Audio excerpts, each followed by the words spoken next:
On this episode of Mitch and Mark at the Movies, we're going to review the film Anora. It's an award-nominated film that we think you're going to enjoy, and we go in depth on the review. We're also going to cover the nominees for the Directors Guild of America's Best Director Award for this year. And then finally, we're going to recommend, if you stay to the end, some shows that we're watching on streaming services that we think you're going to enjoy. Stay tuned.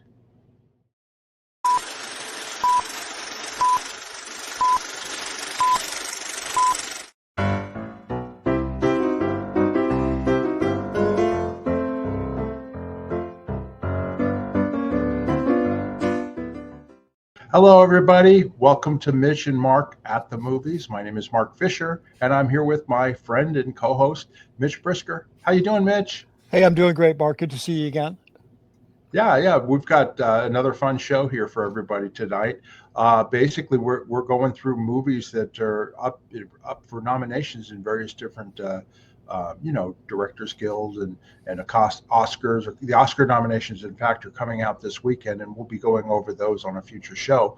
But we wanted to cover, we're going to do review the film Anora, which a lot of people may not have seen yet, but we're going to go into detail on that. And then we're going to go down the list of Directors Guild of America nominees for this year that just came out as well. And right. I want to ask you a little bit about the Directors Guild and get a little background on that too, and then we'll go from there. Thanks, Mark. Before we continue on, I want to acknowledge the passing of David Lynch. We lost a really great filmmaker and a great artist and really an American treasure. He was a huge influence to a lot of us. He kind of came out, in my era when I was in film school, and his films were so amazing, and he was just such an incredible artist, and I just would like to mark his passing. I was really shocked that he died this week. It's like, David Lynch was I don't know, but he was really a pure avant-garde filmmaker. For a lot of us who were really delving into experimental filmmaking in college and trying all kinds of different things. Like David Lynch was just like a god in that area because he sort of brought this kind of very painterly. He was also a painter and a sculptor. I don't know if anybody ever read his cartoon. He drew a cartoon series for years, a cartoon strip. They used to show it in LA Weekly called "The World's Angriest Dog," and it was really interesting. So that's just another part of our great living film organism that we've lost. I'll put a link in the show notes, but if you've never seen the iPhone ad that David Lynch did, you must watch it now. So it's on YouTube. You can Google David Lynch iPhone ad, or I'll put a link in the show notes if I remember, which sometimes I forget. But anyway, that's as you said, rest in peace, David Lynch. Okay, well, we'll carry on here. So the movie that we're reviewing tonight is Anora, and this is a film by Sean Baker. And he on the poster there, it says A Love Story by Sean Baker. And I knew nothing about this movie when you told me that we should do this. And so I rented it because it's not in the theaters and it's not on streaming services yet. So I rented it on demand, not knowing anything about it other than when I saw this first picture, I thought, oh, it's a romantic comedy or something. And that's all I knew about it. But then when I got into watching it, at about 20 minutes into it, I actually called you and said, oh my God, I can't believe what this movie's about. It's like really, really different, and a long discussion about it. But basically, Anora, without giving too much away, it's basically an encounter between this woman, her name's Anora, and she goes by Annie in the film. And she's an exotic dancer, stripper, whatever you want to call her, and a sex worker in Brooklyn, New York. And she's a young girl. And then because she speaks Russian and understands it a little, she understands it more than she speaks it. They hook her up with this Russian client who comes in, or customer who comes in, and he's a young guy. He looks all of 21.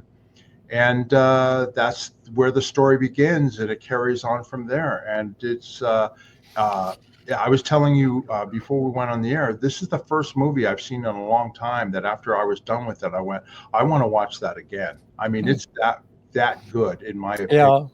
And it stars this actress. I had not seen her before, so to me she was a relative unknown, Mikey Madison.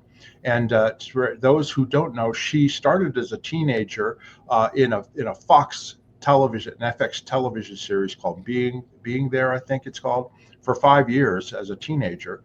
And then the most recent roles that she did, she was in Quentin Tarantino's Once Upon a Time in Hollywood, and she played Susan Atkins, one of the Manson girls.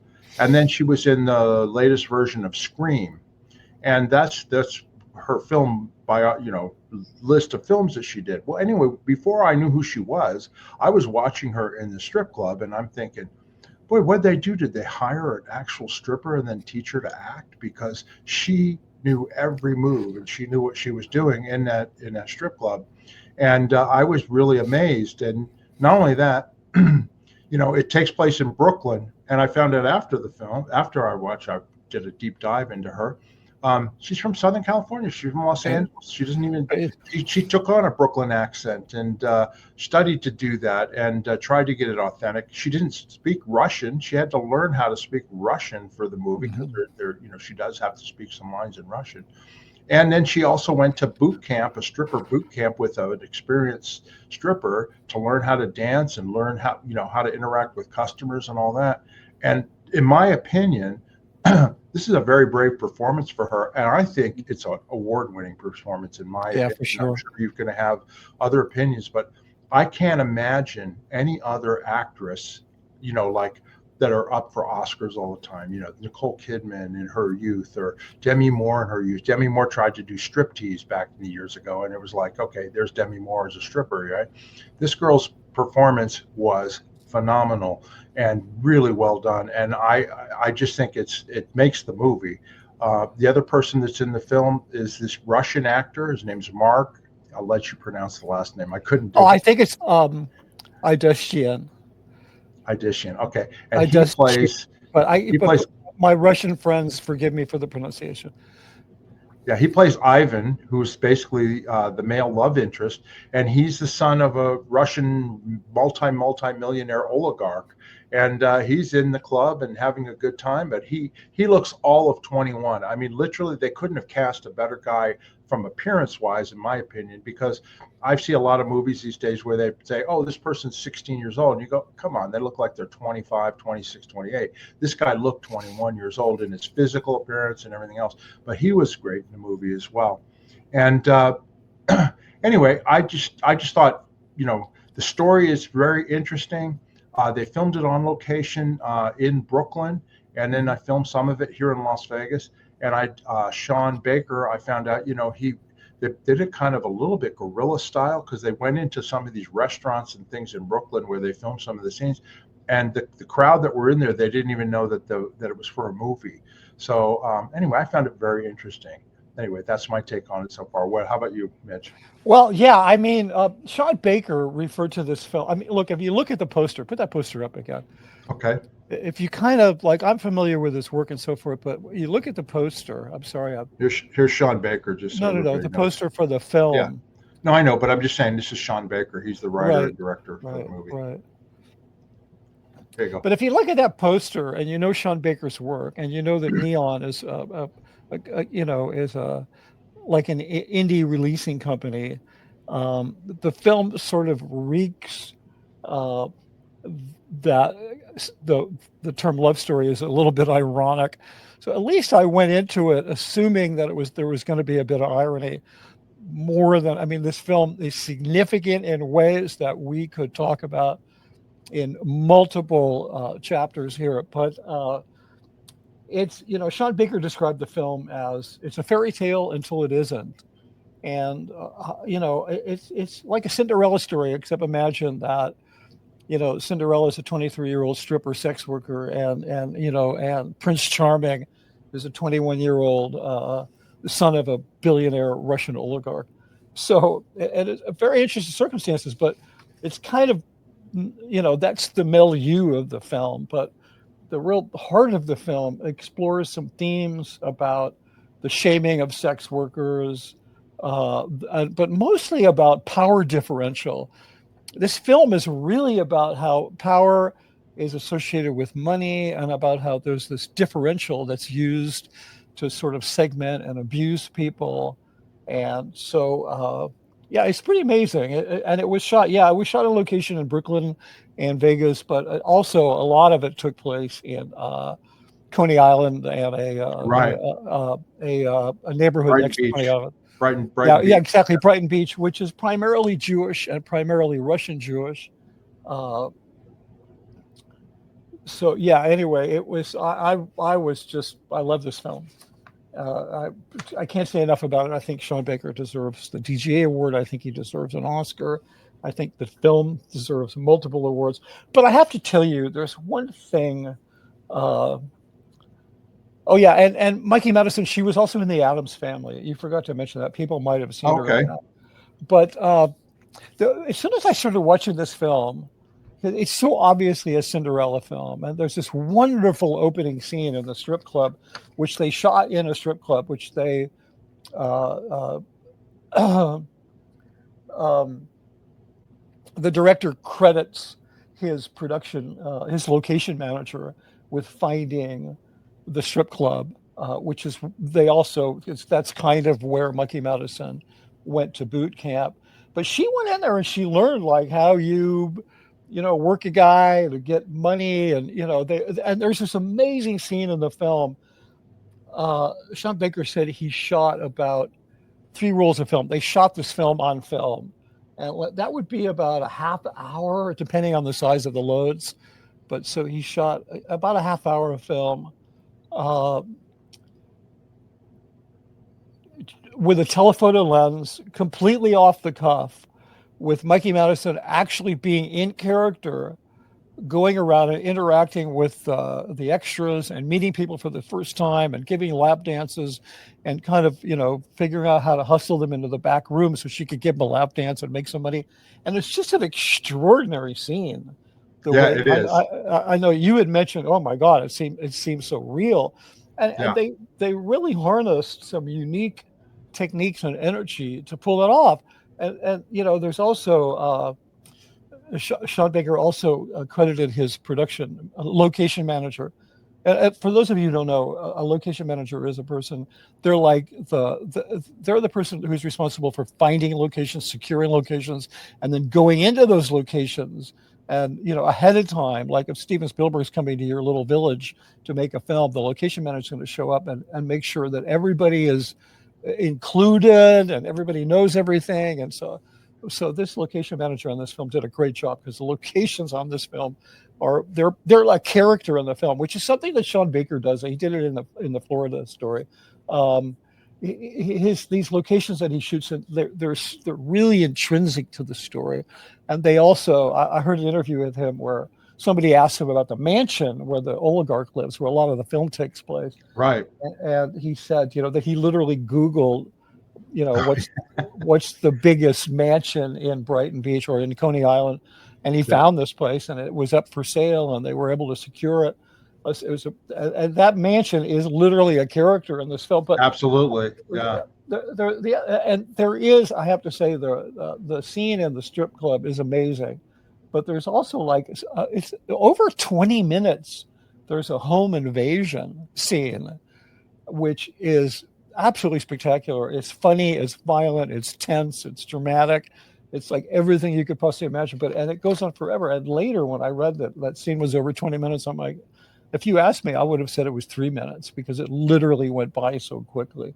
I mean, so when I started watching this film, a few minutes into it, I started relating it to my thoughts about Disney princess films, because in a way, this is kind of the anti-Disney princess film, because, we make these films, Disney makes these films that are based on fairy tales that are originally intended to indoctrinate girls into how they're supposed to behave in the patriarchy, like how they're supposed to accept these false senses of beauty and how unless they're the beautiful one, they're not going to find love, and how I think the most egregious one is the Little Mermaid, and I really became aware of this listening to a podcast by Malcolm Gladwell, the author and speaker. He's got a podcast called Revisionist History, and he did a 2-part series on the Little Mermaid. And if you look at that film, it's very indicative of the toxicity of the Disney princess genre, that whole franchise. The Little Mermaid, Ariel, she's told that if she gives up her voice, she has a chance at Prince Charming. Like, how long have we been telling little girls to shut up so that they can get the right guy, right? And then on top of that, she has to give up her fin and get legs. So there's like this subtle sort of body shaming in the Little Mermaid. Like I said, I'll put a link to this podcast. It's really interesting. So I was kind of watching this film, and I don't think this was anything that the director intended, but maybe he did. I don't know. But I was watching it through the lens of a cultural lens that's already spawned all these Disney prints. So the kind of the paradigm of a Cinderella story or a princess story, it's just already out there. And this film so brilliantly deconstructs that, and it so contains the kind of message that unfortunately little girls can't see this film because of the nudity and the violence and so forth. But at least going out into the culture, this very much takes all of that apart. So I thought that was, Malcolm Gladwell, and I agree with him, psychologically, that he described the Little Mermaid, the film, as a cinematic dumpster fire, right? So that's, for me, one of the reasons why this film was so refreshing, because it was like completely contrary to the whole Cinderella story and the whole, the whole Disney princess story. So anyway, maybe I'm being a little too cultural, or no, I agree with what you're saying. I agree. There is because a lot of these stories, like take Little Red Riding Hood. This is all about teaching women, teaching little girls that men are evil and they only want one thing, right? Because you look delicious and I'm going to eat you up and all that stuff. It's just a metaphor for I'm going to have my way with you. Neil Jordan, the British director who did Mona Lisa he did what was it? He did The Crying Game. He did Interview with the Vampire. He did Greta, and he did I can't think of the other film that I love that he did. He did a film back in probably the early 90s. He did a film called In the Company of Wolves. And it's kind of a fever dream adult version. I don't mean adult like sexual, like explicit, but just it's a very mature story. It's not a fairy tale. But he did a version of the Little Red Riding Hood story that is just absolutely amazing. It's critically acclaimed film, and if anybody's interested in seeing how one of these stories gets deconstructed in a really interesting way, I'll put a link again. I highly recommend watching In the Company of Wolves. Not a very well-known film, but a very well-made film. I was going to say, when I first started watching the first 20, 30 minutes, I told you, I called you and I told you, I said, oh, this is kind of like Pretty Women with TNA. You know what I mean? And yeah. Much more deep than that. And I hadn't gotten far enough into it. And now I get your points completely. But I do want to let viewers know that there is a lot of nudity in it and sex in it. And so if that offends you in any way, you may not like this movie, but I highly recommend seeing this movie. I think it's entertaining. Like I said, I want to watch it again as soon as it gets on a streaming service or something, so I don't have to pay money for another ticket to see it. But I'm definitely looking forward to seeing it again. And then the other thing I was going to mention too is that this film by Sean Baker, right? It won. Sorry about that. Let me switch this over here. Where is it? There we go. It won the Palme d'Or award winner at the Cannes Film Festival where it debuted, and I highly recommend it for people to watch. There's things that I can't tell you about that happen in the movie because it will spoil it for you, but I definitely enjoyed it. I'm glad that you mentioned it to me, Mitch, and that we should review it. Oh yeah, no, it's one of my favorite films of the year. I'm glad you mentioned Pretty Woman because I was not just thinking about the Disney princess films when I was watching this film. I was also thinking about Pretty Woman after the film was over. I was thinking about it that for one thing, Pretty Woman is an extremely iconic, successful film, and it's also just an incredibly dishonest film. Uh, so, and let me just break that down because this is kind of like a Pretty Woman type story. Except if you remember Pretty Woman, I'm trying to think the story. Somehow the Julia Roberts character was in peril and she needed money, so she decided to sell her body to exchange sex, engage in transactional sex with a man, Richard Gere, but she never does engage in that. Not the literal transactional sex. I mean, he does buy her out. I mean, she's really heavily rewarded, but it's all redeemed because he's like Prince Charming. He's this Prince Charming myth, which is this myth which literally psychologically destroys any chance that little girls are going to have of ever finding love unless they are able to overcome it, or they find somebody that fits their paradigm of. And the final scene in that movie totally emphasizes that point where he shows up at the balcony, to try and get her, you know what I mean? Yeah. So, and the thing is, it's really unfair to sex workers because it says, and I'm sure there's many cases where sex workers are, turn to that kind of work for the same reason somebody, goes and shows up at Home Depot to work because they're desperate for money. It's not their first choice, but I'm sure that's not true in all cases. Yeah. So the thing is that this woman, this Julia Roberts character, she turns to sex work because she's in peril. And then this kind of white savior comes along and this rich man comes along and rescues her. And it's kind of like saying, this is the best. You don't really have any agency. Your choices as a woman, they don't really matter. What really matters is that you have a man come rescue you. And there was like really and people are going to say, oh, you're too cynical or whatever. But like, what do these movies really say? What does a film like Pretty Woman really say? It's like, oh my God, I almost did sex work and then I was rescued. So instead now I'll whatever. But it's nice to see a film like Anora, which has similar elements, very similar elements. Except she was a sex worker, and she does fall in love with this. They do have this romantic attachment. But it's just an honest story. It's such an honest story, and it's not predictable at all. And like how much do we love a film that's not predictable? And this film is not predictable. I think if my main criteria was craft, originality, and authenticity, this film would have all three of those. Like it would just score at 10 in all three of those for being authentic, for being very craftily made. I mean, everybody who showed up to make this movie, and even shot.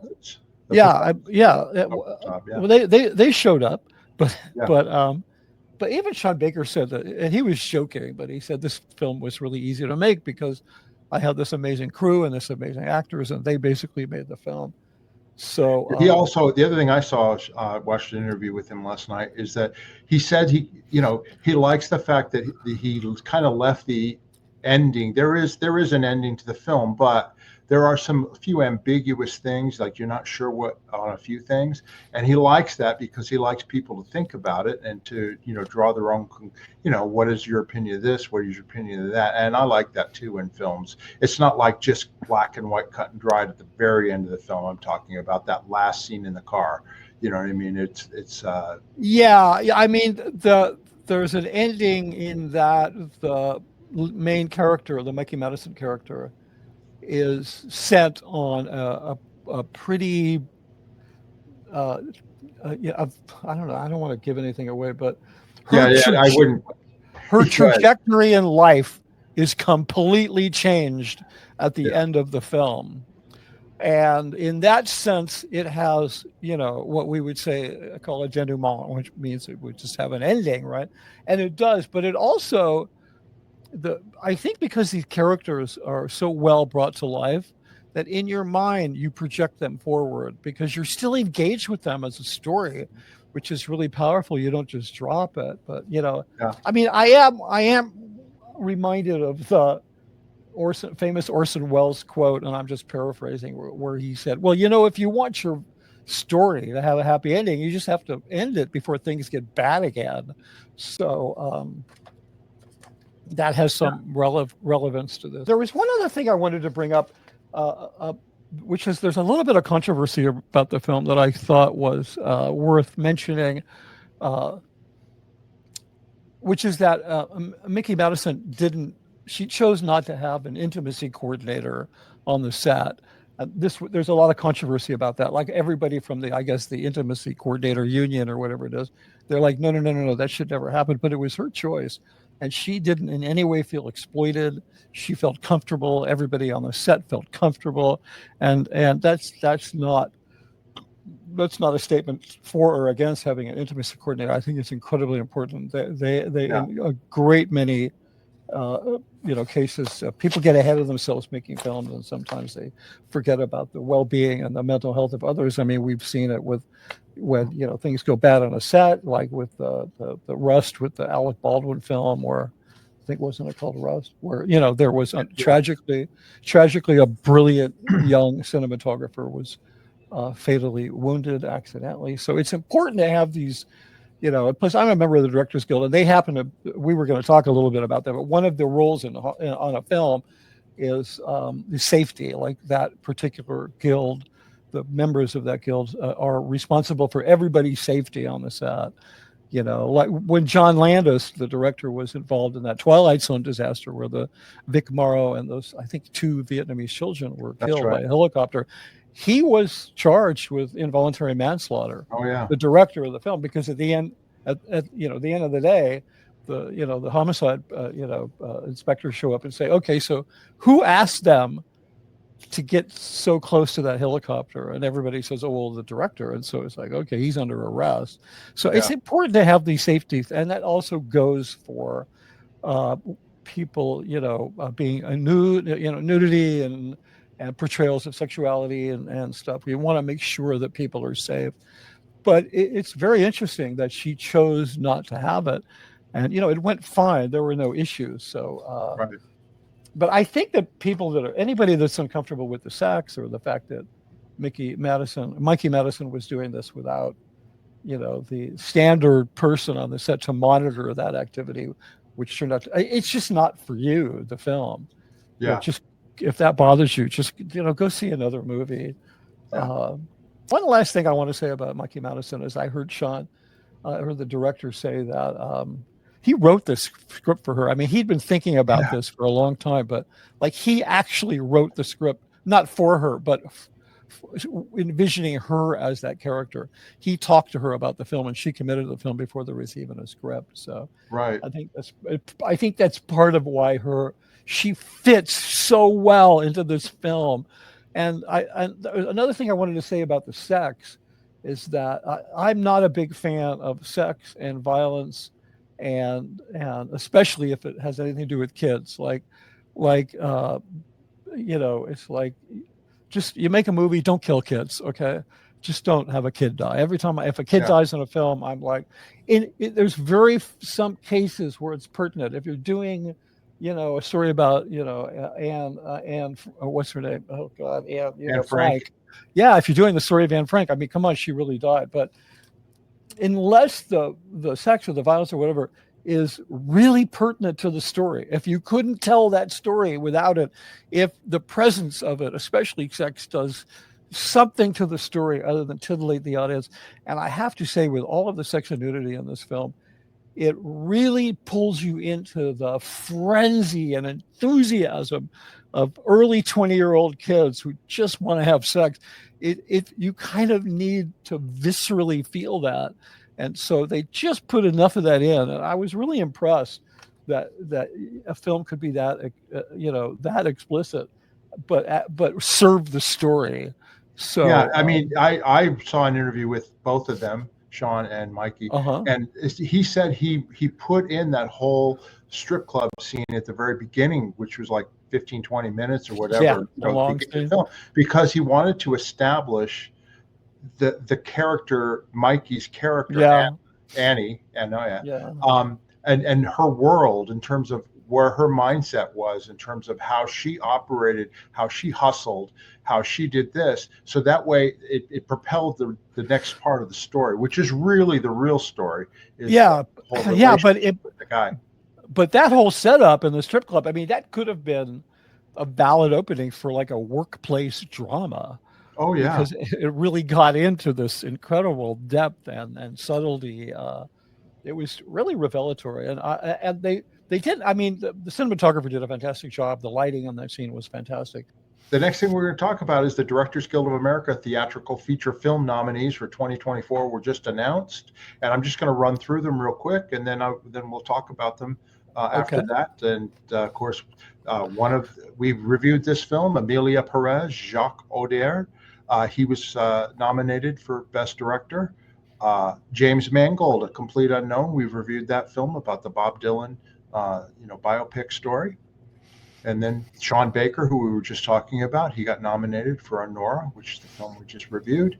And then this next film, Conclave, that's going to be the next one I want to watch. I know you've already seen it. And Edward Berger was nominated. And then finally, Brady Corbett for The Brutalist, which you've seen and I have not seen. Yeah. And so that's coming up on the list as well in terms of the films that we're going to review.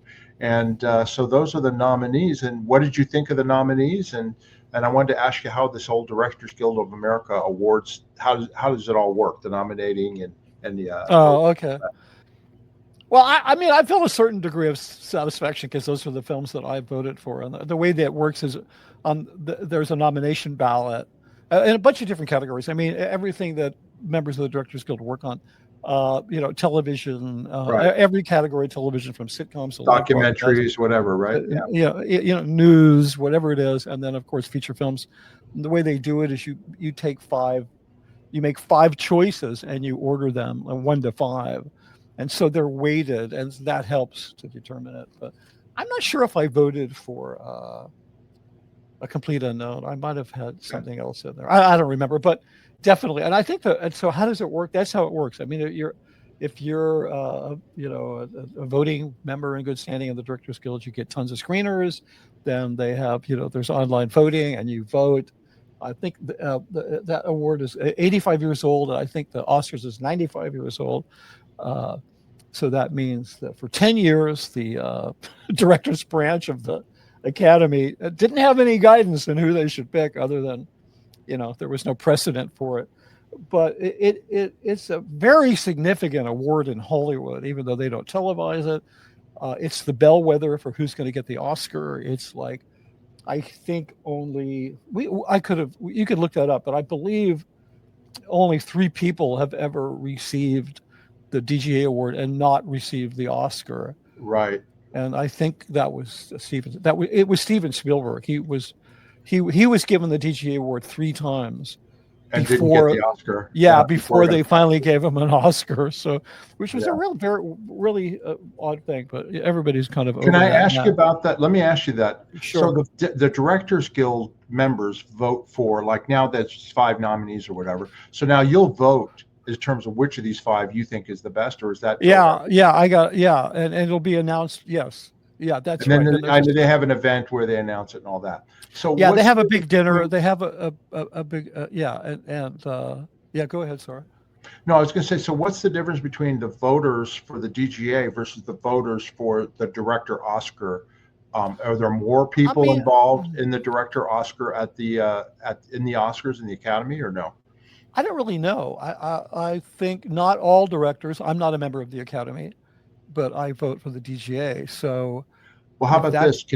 Television directors can vote for the DGAs, right? Even though they're not feature film directors, they can still. Oh yeah, I vote for television. Right, exactly. So I would think maybe the Oscars, they don't have necessarily television directors in there, for instance. You know what I mean? Members of the Academy, maybe. Yeah. I don't know, but it's essentially the same group of people. In other words, the Okay. directors branch in the Academy is made up of people that are all members of the Directors Guild. There may be more of them in the Academy, more of them DG. I don't know. I've never really checked that out. I just, so there'll be a ballot. I think I got it. There'll be a ballot where it's just the 5 films, and then you vote for the one you want, and it'll be announced before the Oscars, obviously, because people need to handicap the Oscars, and so that's one of the ways they do it. Okay, and now let me ask you this: do you mind telling me Yep. who you think should win of these DGA awards? Which one would use your personal number one? The Brutalist. Brady Corbett, the Brutalist. Yeah. Okay. It's just like I said it before. It's a long, beautiful film, 3.5 hours with an intermission. Nobody knows anything about brutalist architecture. Nobody knows anything about the mid-century architect Laszlo Toth, who the film is about. But it's such an amazing film about human artistic expression and human experience. It's just like it's just an art house film that I think is going to go mainstream. Plus, anyway, it's even like you can even see a little bit of it in this poster. Like I said this before, everybody who worked on this film, all the major departments, the production designer, art director, the cinematographer, the composer, they all sort of, at least it seemed to me, they all sort of studied the essence of this aesthetic referred to as brutalism, and they expressed it in their work. I mean, even to me, you look at the poster, the way the graphics are done, it's in that style. Like, it's not your typical movie poster with Trajan as a font, which is like the movie poster font. I think more movies use the font Trajan than any other font. It's just crazy. But you look at it, it's kind of very stark, and it just has a few elements, and everything is really angular. And the B is like, it's a kind of a fuck you B, gonna punch you in the face. Or I'll say that again. But anyway, all of these, even the poster, if you look at it, with all of its sparseness and angularity, to me, it expresses, it very much expresses the brutalist aesthetic. And for me as an artist, that was quite special to see so many different people genuinely expressing this aesthetic. So, well, let me tell you briefly my thoughts on this, because I have not seen the movie yet. Yeah. But I got to tell you, based on our previous lifetime, you know what I mean? When I saw The Brutalist, I had a misunderstood. I didn't know what the heck that meant until the last time we did a show, and you told me it's a type of architecture, or it's an artistic expression. So I had to look it up after the show, because when you hear brutalist, you think, oh, this is going to be brutal. They're going to be tearing people apart. And I mean, that's the common thing that you would think. So I had a little aversion to the title, right? So I'll tell you, though, a quick funny story is I'll never forget when the Shawshank Redemption came out in the early 90s, right? I had one of my friends tell me, oh, you've got to go see this movie. It's fantastic, this and that. And I went, I don't like prison movies. That was my thing. I told her, I said, I'm not really big on prison movies. I don't want to see it. Oh, no, you got to go see the Shawshank. I waited 6 months, and then I went and saw the Shawshank Redemption. And I went, you should have told me it was so good, because it became my favorite movie of all time. So it's just funny how just different ideas based off the type of story or the title can turn you off to something rather than be open to it and actually experience it. So now I'm looking forward to watching The Brutalist. Yeah, it's a really, really interesting film. Even if it's not your favorite film of the year, you're definitely, it's very educational. There's you could literally teach a class at a university in mid-century architecture, and you could kind of use that film as a sort of a focal point for the whole. So it's really a good film, but it's not an academic film. It's a highly emotional film. And I'm pretty sure Adrian Brody's at least going to get nominated. I predict he's going to win an Oscar, and I also think Guy Pearce is going to get nominated for Best Supporting Actor and probably win an Oscar, because this is the best thing he's done since Memento. I mean, he's done some good films, Yeah. but Guy Pearce is just scary good in this film. It's pretty amazing. All right, so we're just going to move on, and before we end off the show, we're Sure. going to tell you some things that we're watching on streaming services right now that you can watch right now. This is one of my favorites right now, Landman with Billy Bob Thornton. It's on Paramount Plus, and they just finished the season. There's 10 episodes, the first season. It's fantastic, and I know I put it out on Facebook, and other people are all raving about it. Billy Bob's performance is amazing. A landman, just so people know, it's an actual true position in an oil company. He's out running the oil fields in Texas for whatever oil company that they're working for, and it's called a landman. And this is written and produced and directed by Taylor Sheridan, the guy who does Yellowstone and all that sort of series. And it's a fantastic show. So anybody, I highly recommend, if you get a chance to see Landman, it's well worth your time. And then the other one I wanted to mention is one that you're watching, which I have not started yet, but I'm going to, and that's American Primeval. Right. And why don't you tell everybody a little bit about that? And that's on Netflix right now. Yeah, it's quite good. It's a limited series, and that happens to be like my favorite format for television is the limited series. Yeah. I don't like a cliffhanger and then like 2 years later they pick it up again. And plus, to me, what's that? Me neither. I don't either. Yeah, and you know, it's like what do you got? 6 episodes or about an hour each, so you're looking at around a 6-hour film. Yeah.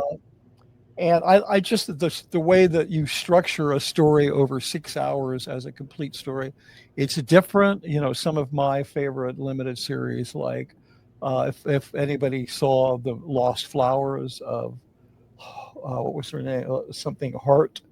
The Sigourney Weaver. It was on Amazon Prime. Alice Hart, the Lost Flowers of Alice Hart. Oh my God, one of the best things ever on television. I think it was a 6-part based on a book. It's just absolutely spectacular. It's a story about abuse and multi-generational family abuse, and it's a story about nature and what heals us. It's a story about the stories we tell about ourselves so that we can survive. It's an Australian production. Sigourney Weaver stars. She is not really the lead, but she's one of the stars. She also produced it. And you know, when I watched it, excuse me for going on a tangent, but I remembered, oh yeah, this is why Sigourney Weaver is on the list of 100 greatest actors of all times, because she really is.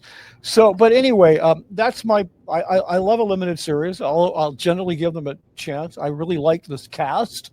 I thought the cast in this film was amazing. I started to watch it. I was hugely disappointed. I thought it was kind of, what's the word, self-indulgent, and it was kind of, I didn't like the grade. I didn't like the color correction. I didn't like the way it was shot. I didn't like the way it was edited. And then into the second episode, the whole thing started to make sense. And the whole thing started to come into focus. It was like, you ever meet somebody, you just didn't like them, and then they ended up being your best friend? Oh, yeah. Well, the American Primeval is a little like that. It's an amazing story. It reminds me of one of these Louis what's his name? Louis L'Amour. Yeah, Louis L'Amour stories, which are like this violent West, where you know the bad guys are always Mormons, right? And you know so naturally, so in this film, the film features, this is 1850, and the film features what was known as the Mormon militia, and I was so myself happy to see this focused on, having my own long experience with the cult, regrettable experience. And I know a lot of Mormons. My former wife was from a family of Scientologists and Mormons. So I had a lot of exposure to Mormonism. I know a lot of terrific people.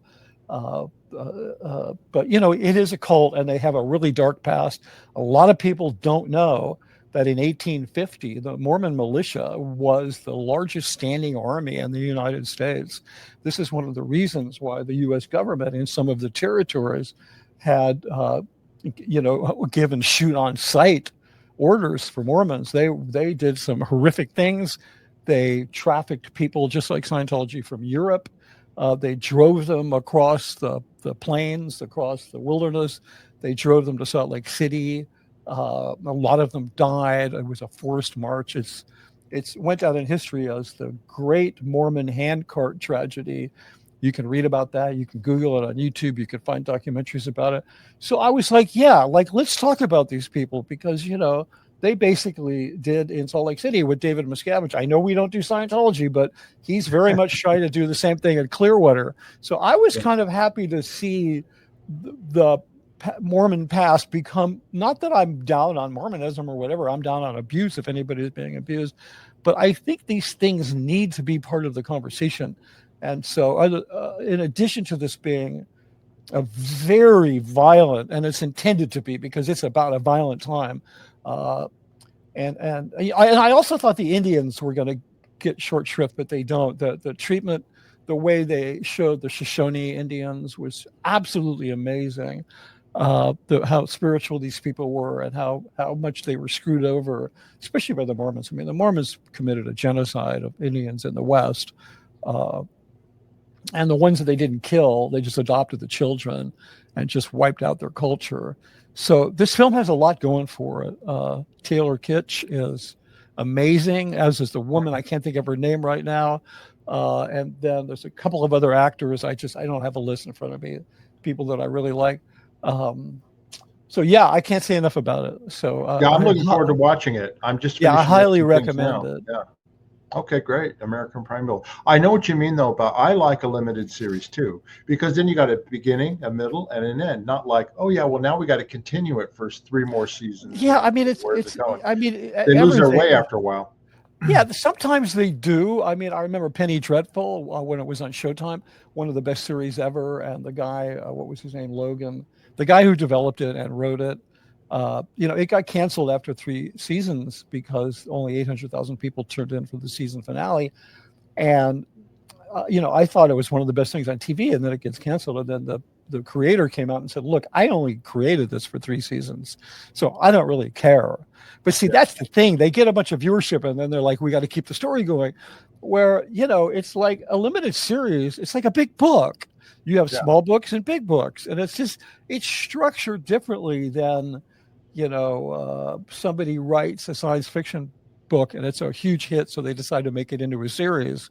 So they write another one and another one, and they're just sort of, like Marvel movies. They're just mining, a franchise, right? Season after season. So I really like it. I mean, another Western, which is a limited series, which I loved, which is called Godless. I forget the guy's name who created it.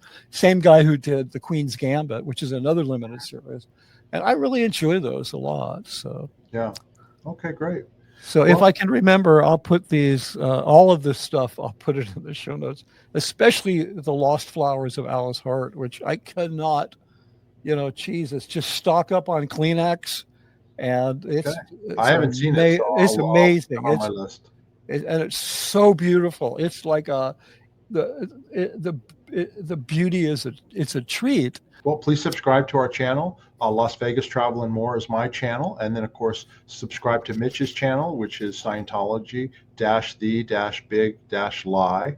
And then the other thing I wanted to mention, too, is you can order Mitch's book, Scientology, The Big Lie, on Amazon and on his website and all the different places. And it's a fantastic book, a great read. If you haven't read it already, definitely get it. It's really well worth it.